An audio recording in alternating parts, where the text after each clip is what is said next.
La vie et la mort sont au pouvoir de la langue.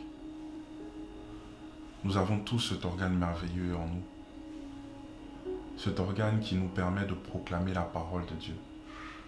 Cet organe qui nous permet d'annoncer ses bienfaits. Cet organe qui nous permet d'annoncer la parole du salut aux êtres humains. La langue te permet tout simplement de proclamer des paroles de bénédiction sur ta vie et sur celle des autres. La langue te permet d'apporter la vie là où tu es. C'est cet organe qui te permet de regarder les personnes chères à ton cœur et de leur dire à quel point tu les aimes.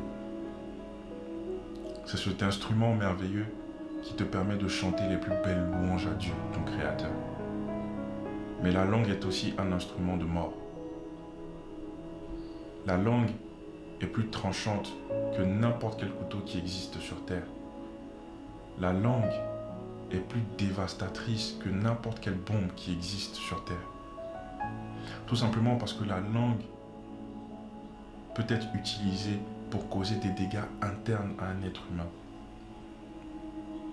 Les dégâts externes sont faciles à guérir, les dégâts externes sont plus simples à guérir. Mais les dégâts internes sont parfois irréparables. Les dégâts internes peuvent pousser un homme au suicide. Les dégâts internes peuvent pousser un homme dans la dépression. Les dégâts internes peuvent changer le caractère d'un homme et le rendre méchant, aigri, insupportable.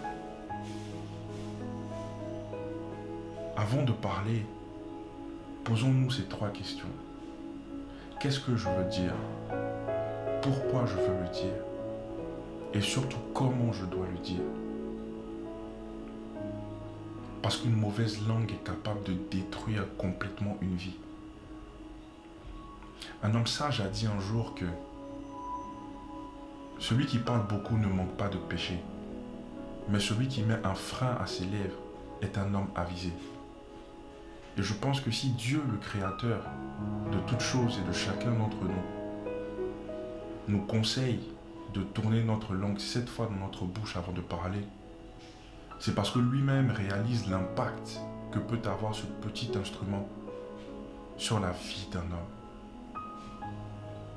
Faisons attention à ce qu'on dit. Faisons attention à comment on le dit.